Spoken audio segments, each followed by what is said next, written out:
ఉత్తరప్రదేశ్లోని అయోధ్య రామ మందిర్ నుంచి వచ్చిన పవిత్రమైన అక్షింతల శోభాయాత్ర శుక్రవారం వేములవాడ రూరల్ మండలం నుంచి వివిధ గ్రామాల నుంచి వచ్చిన రామ భక్తులు జై శ్రీరామ్ నినాదాలతో గాయత్రీమాత గుడి నుంచి తెలంగాణ తల్లి విగ్రహం వరకు కోలాటాలతో అంగరంగ వైభవంగా యాత్ర కొనసాగింది.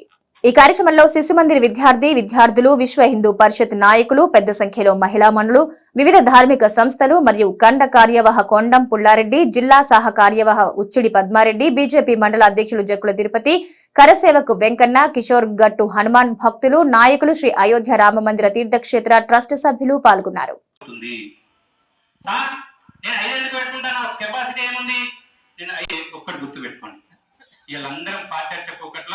ఒక్క బటన్ ఎత్తే నా ఇల్లంతా దగ్గర మెరిసిపోతుందండి. ఆ ఒక్కటి కూడా దీపాలు పెట్టుకుంటారా మీ ఇష్టం, వెండి ప్రమిదలు పెట్టుకుంటారా మీ ఇష్టం, రాగి ఇత్తడి ఏళ్ళన్నా పెట్టుకోండి.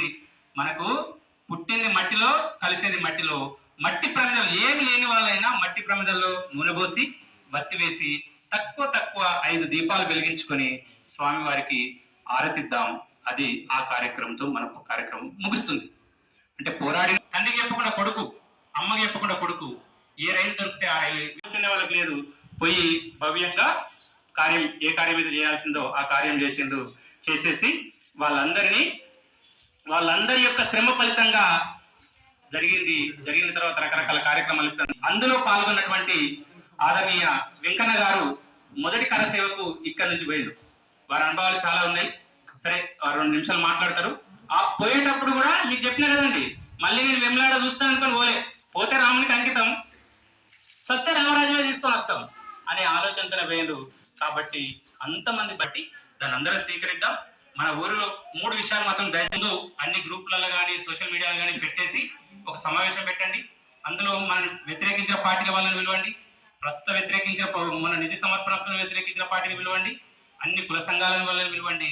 అందరి సమూహంలో ఒక డేట్ నిర్ణయం చేయండి. ఆ డేట్ నాడు అందరు కూర్చొని మాట్లాడుకొని మతానికి అతీతంగా శక్తి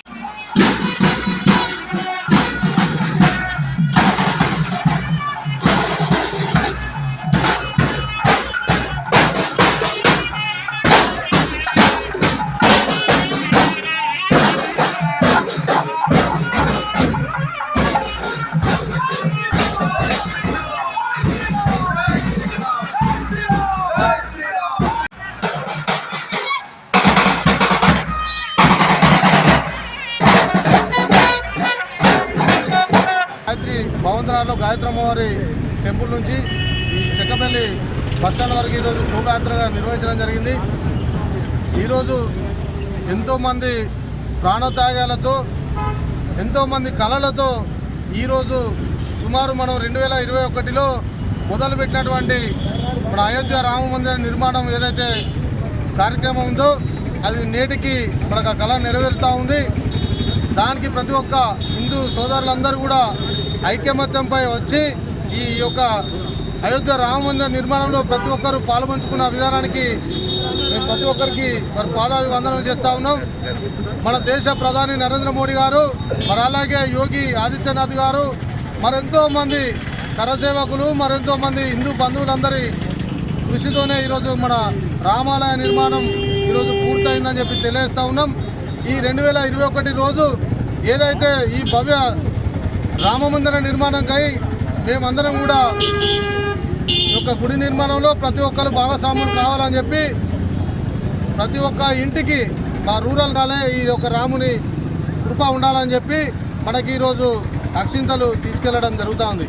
మరి ఈరోజు ఈ యొక్క అక్షింతలను గ్రామాల్లోకి తీసుకెళ్ళి ఈ ఫస్ట్ తర్వాత 15 తారీఖు మధ్యలో ప్రతి ఒక్కరు కూడా ఎవరైతే ఆ రోజు పాలు పంచుకొని ఈ యొక్క నిధి సేకరణలో పాల్పంచుకున్న ప్రతి ఒక్క హిందూ బంధువులు, మరి అలాగే స్థానికంగా ఉన్న ప్రతి ఒక్క నాయకులు పార్టీలకు అతీతంగా ఈ యొక్క కార్యక్రమంలో పాల్పంచుకోవడం జరిగింది.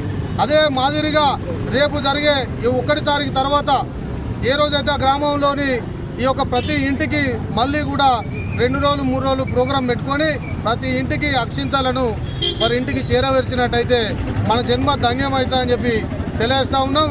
మరి అలాగే ఈ యొక్క అక్షింతలను వారి ఇళ్లలో దేవునికి గుళ్ళలో పెట్టుకొని 22 తారీఖు